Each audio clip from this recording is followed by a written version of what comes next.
dan rasa syukur kami pada malam hari ini. Sebentar kami akan mendengarkan renungan firman-Mu ya Bapa. Kiranya berbicaralah kepada kami anak-anak-Mu, sebab kami mendengar. Demi Kristus yang hidup kami berdoa. Amin. Saya persilakan duduk Bapak Ibu Saudara. Shalom. Shalom, haleluya, puji Tuhan. Penuh sukacita ya malam hari ini. Tadi siang tiba-tiba Pak Iwan, Mbak Ayi renungan ya. Waduh. Terus saya mikir-mikir, wah ini kan dalam rangka 35 tahun pernikahan Pak Iwan dan Bu Esti. Apa renungannya soal pernikahan ya? Terus tapi saya pikir lagi, ini sudah senior-senior. Nanti kalau saya renungan soal pernikahan, tahu apa kamu soal pernikahan? Jadi saya tanya Roh Kudus, ini renungannya soal apa ya? Masa saya bawakan renungan pernikahan? Nah, akhirnya sama Roh Kudus dikasih tahu. Nah, mungkin Bapak Ibu Saudara sekalian di sini sering berpikir ya atau bertanya-tanya, kenapa ya doaku itu kok mesti dijawab? Doaku itu kok besar sekali ya kuasanya, kenapa ya? Nah, malam hari ini kita akan merenungkan bersama-sama atau merenungkan,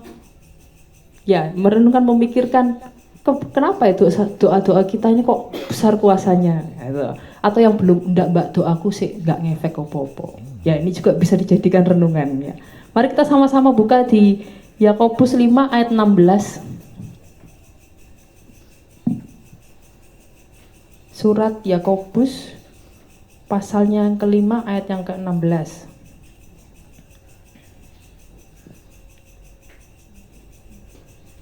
Sudah ketemu?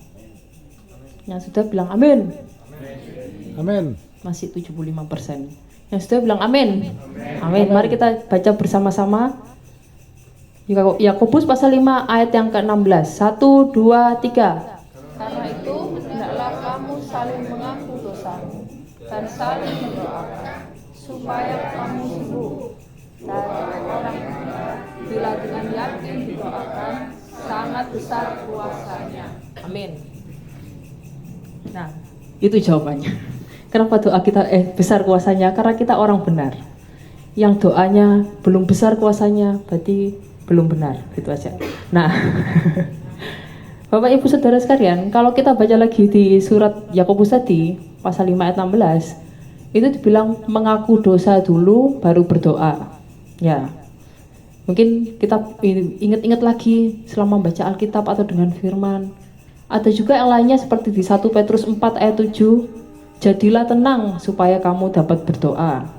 Atau di Matius pasal 6 waktu Tuhan Yesus khotbah di bukit tentang hal berdoa, jangan munafik. Kalau mau berdoa itu nggak boleh bertele-tele, nggak boleh munafik. Jadi ada hal-hal yang harus kita rubah sebelum kita berdoa. Contoh-contohnya seperti itu tadi. Ada lagi di Markus itu yang ampuni dulu saudaramu baru berdoa. Jadi kita harus mengubah diri kita dulu sebelum berdoa. Nah, hal ini seringkali disalahpahami karena mungkin kita menganggap kita berdoa untuk mengubah keadaan. Ya, sampai ada slogan, kalau ada yang pernah dengar, push, PUSH, pray until something happen. Yang artinya Berdoalah sampai sesuatu terjadi, gitu kan. Itu slogannya anak muda biasanya. Nah, kalau doa ini mengubah keadaan, kitanya nggak akan berubah. Padahal Tuhan mau kita berubah, kita bertumbuh, kita menjadi lebih seperti Yesus. Mudahnya saya kasih perumpamaan seperti ini. Kalau kita tidak berubah, tapi keadaannya berubah. Ya, perumpamaannya seperti ini. Ada orang yang bodoh. Ya. Biasanya orang bodoh itu keadaannya susah. Kenapa? Karena dia susah karena kebodohannya. Gitu. Lalu orang bodoh ini tiba-tiba keadaannya berubah. Tiba-tiba dia jadi bos suatu perusahaan besar. Wih, punya perusahaan, punya rumah, punya mobil, punya investasi, punya aset di mana-mana. Ya. Tapi dia tetap orang bodoh tadi. Akhirnya keadaannya dia yang berubah menjadi sangat amat lebih baik ini, pada ada akhirnya pun akan hilang semuanya. Kenapa? Soalnya orangnya tetap bodoh. Itulah kenapa jangan mengharapkan keadaan berubah tapi kita tidak berubah.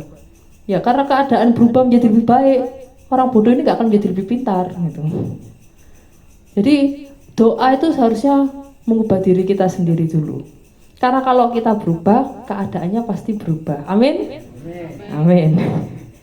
Nah, jadi kenapa kok mungkin ada beberapa yang mengalami saya ini mengalami hal yang sama terus, masalahnya itu aja berulang-ulang kali.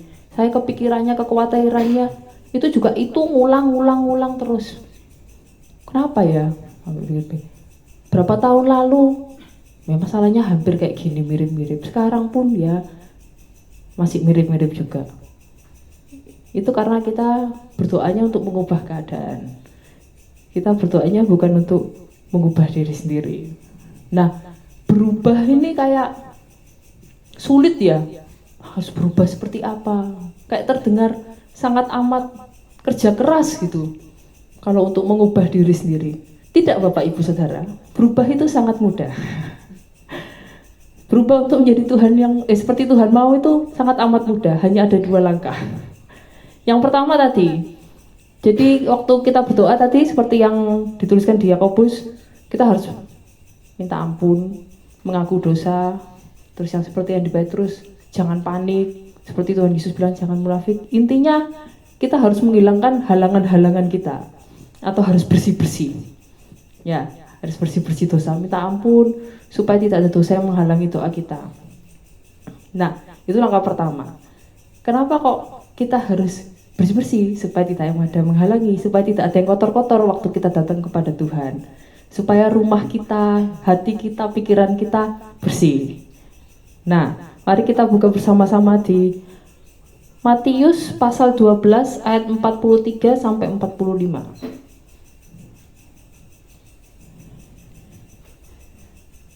Matius pasalnya ke-12 ayat 43 sampai 45.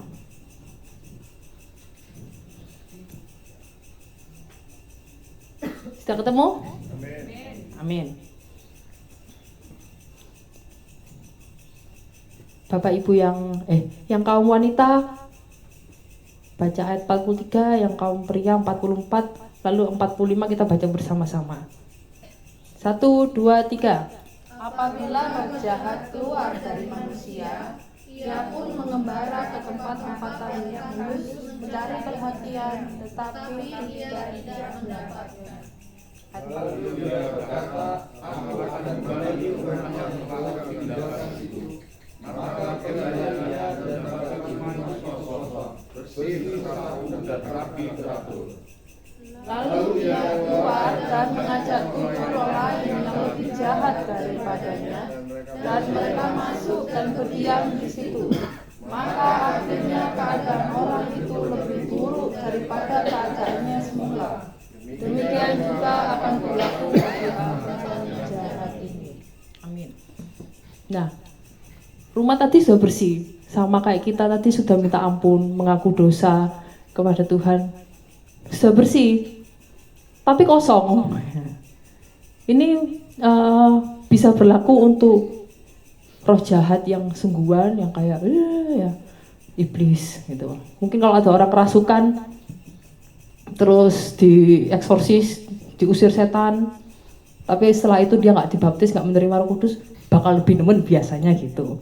Bisa juga untuk segala roh-roh jahat yang berwujud dosa-dosa kita, seperti di Galatia 5 ayat 16 sampai 26. Nanti mungkin bisa dibaca di rumah karena 10 ayat terlalu panjang. Di situ Rasul Paulus menjelaskan hal-hal kayak iri dengki, penyembahan berhala, amarah, terus apa lagi ya, nafsu, roh pemecah belah, dan lain-lain, dan ada 16. Hal-hal itu yang kita miliki, dosa kita ini, kita minta ampun kepada Tuhan, lalu Tuhan mengampuni, kosong. Nah, tapi terus rumah kita, pikiran kita, hati kita, tidak ada yang memerintah, Itu karena kita tidak mengundang Roh Kudus untuk memimpin kita. Makanya Rasul Paulus katakan di Galatia 5 itu, minta pimpinan Roh Kudus.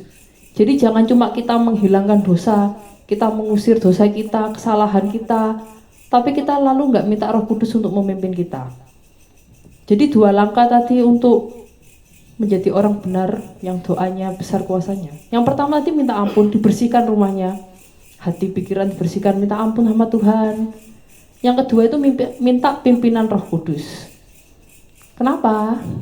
Karena kalau kita cuma misalnya ya kita ini gampang iri gitu ya, terus saya tidak boleh iri lagi, Tuhan ampuni iri hati saya ini, udah gitu doang ya, hilang irinya. Tidak lama balik jadi iri lah, gampang mangkel sama orang lain lah, jadi gampang gosip lah, jadi gampang merendahkan orang lain, memuji-muji diri sendiri, meninggikan diri sendiri.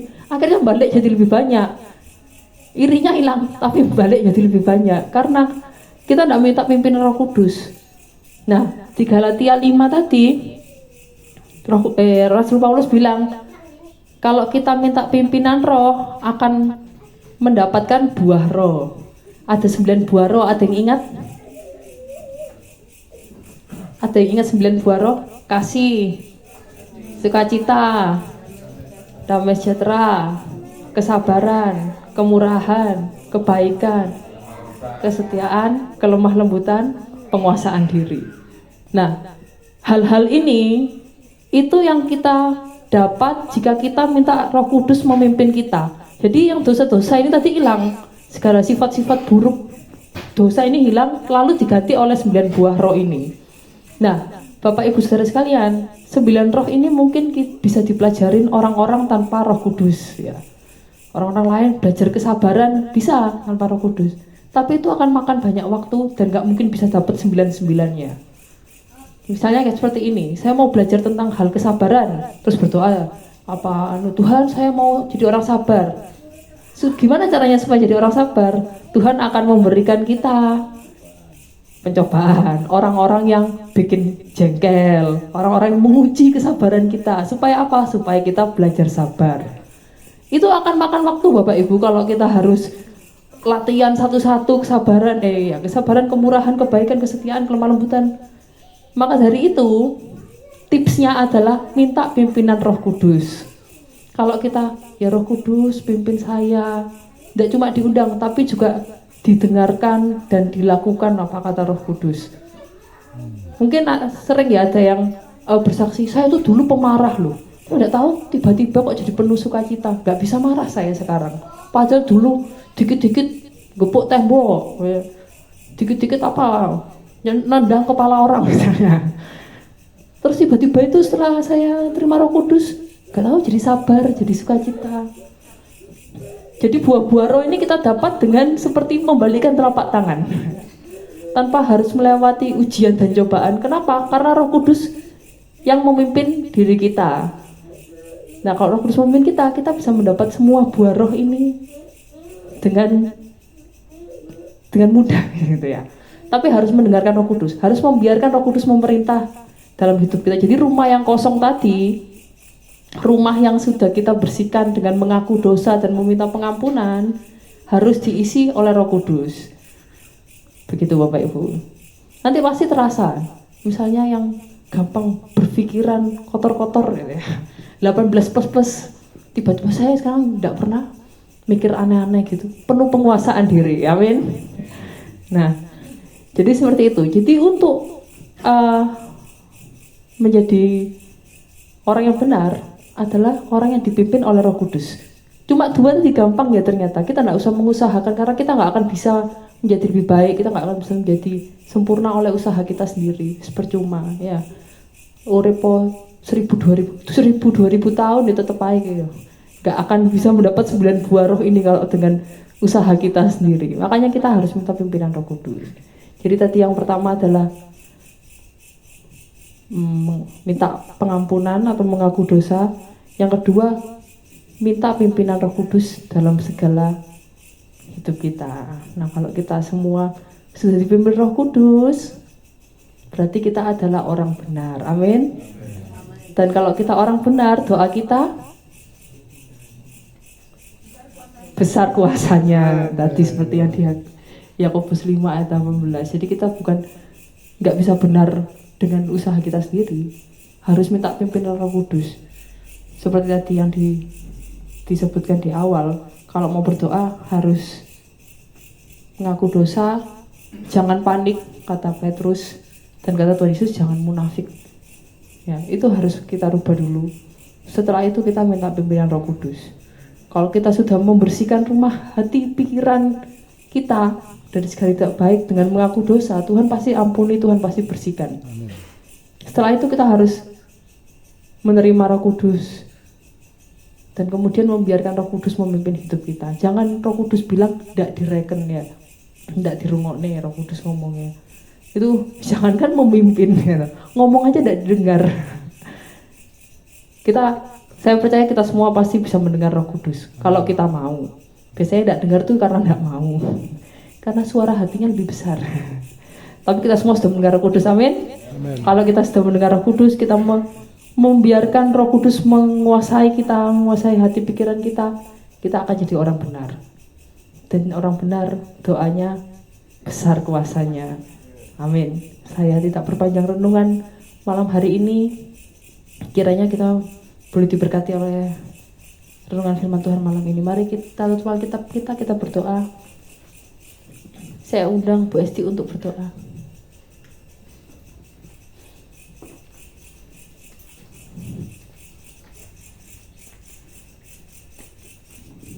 Saya undang Mas Heri, Pak Frasa.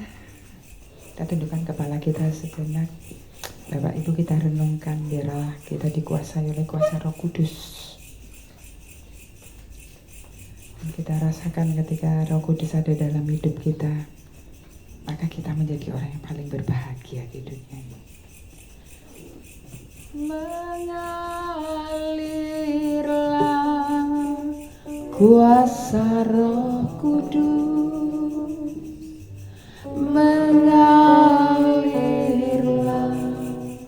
di tempat ini, mengalirlah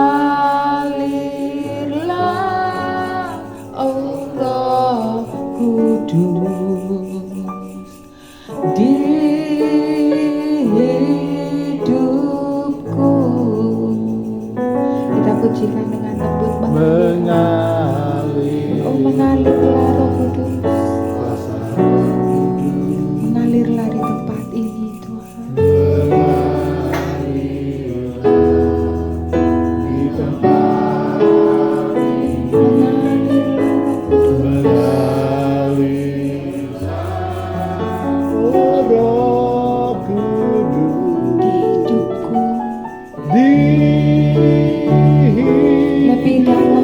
Lebih dalam katakan mengalirlah Roh Kudus. Kuasa Roh Kudus mengalirlah di hati kami, di hati kami, mengalirlah oh Roh Kudus di hidupku. Mengalirlah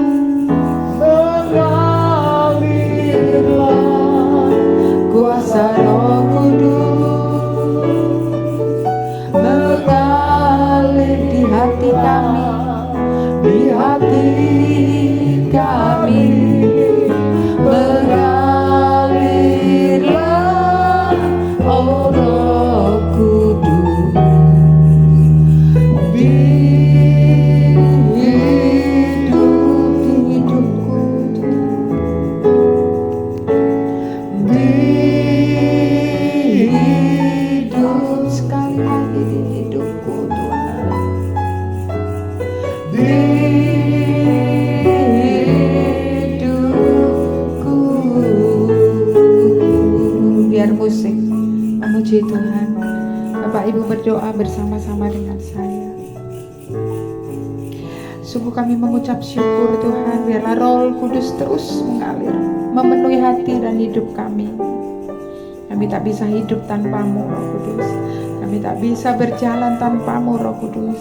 Kami tak bisa menjalani hidup kami tanpa-Mu, Roh Kudus. Sebab hanya Engkau-Lah yang menuntun dan menguasai hidup kami. Terima kasih Bapa, terima kasih Tuhan. Jadikan kami anak-anak-Mu yang senantiasa terus dikuasakan kuasa Roh Kudus. Terima kasih untuk anak kami Emery yang Tuhan jadikan alat buat setiap kami. Diingatkan kami semua, hanya Roh Kudus, hanya Roh Kudus, hanya Roh Kudus yang hidup dan menguasai kami Amin. sampai akhir kami menutup mata. Terima kasih Tuhan Yesus, terima kasih. Terpujilah Engkau Allahku, terpujilah Engkau Tuhan Yesusku. Terima kasih Tuhan Yesus. Bapak Ibu, rasakan Roh Kudus terus menguasai kami sampai kita merasakan begitu dekat melekatnya Roh Kudus dengan kita, sehingga kita tahu bahwa ada kuasa Roh Kudus yang terus memimpin kita. Matikan keinginan kita, matikan segala kemampuan kita. Biarlah segala keinginan kita, kemampuan kita, Roh Kudus yang berkuasa. Terima kasih Tuhan Yesus, terima kasih Roh Kudus. Mari perlahan kita bangkit berdiri. Mengalirlah kuasa Roh Kudus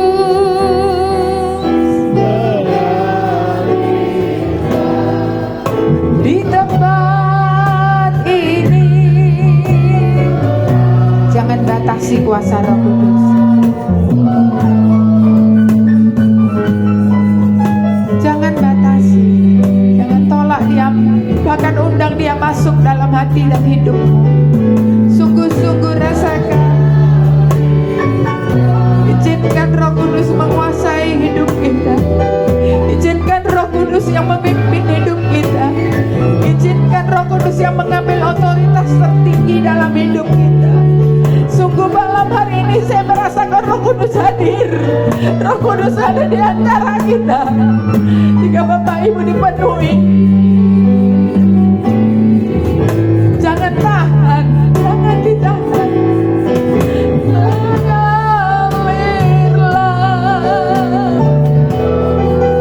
Yes Lord, yes Lord. Oh thanks God. And Holy Spirit God. Jesus,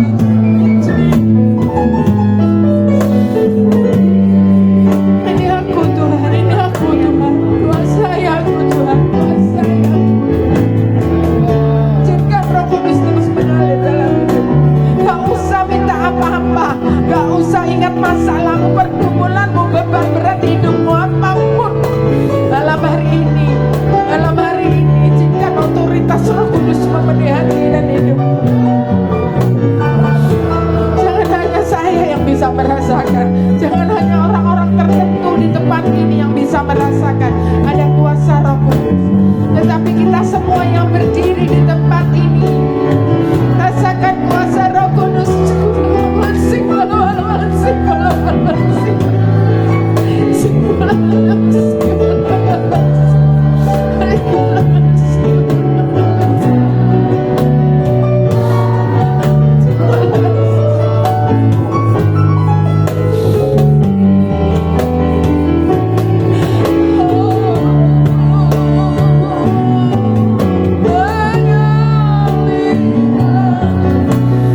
Jangan batasi, kalau anak ini berbahasa roh, silakan berbahasa roh. Buka hatimu, buka hidupmu untuk Tuhan. Ini aku Tuhan. Jangan karena sungkan sebelah kanan kiri. Bebaskan rohmu untuk dikuasai oleh Roh Kudus, supaya boleh mengubah hidup kita. Lebih dalam lagi katakan,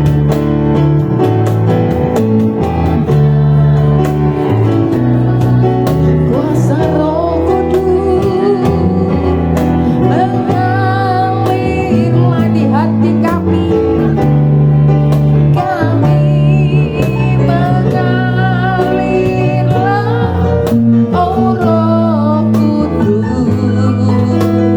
di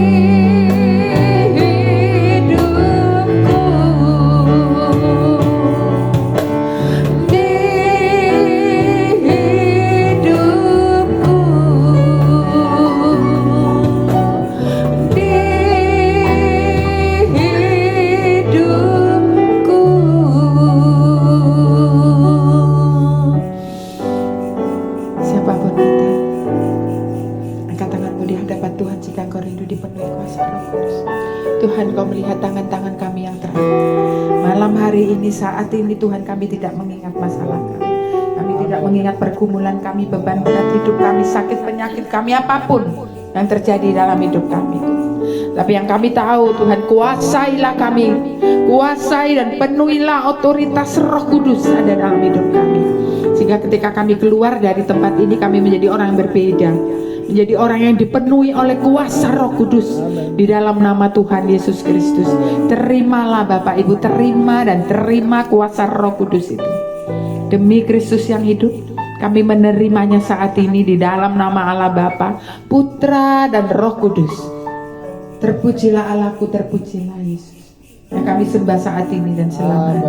Setiap kita yang percaya, kita katakan bersama, amin. Puji Tuhan, kami persilakan duduk Bapak Ibu, saudara yang dikasihi Tuhan.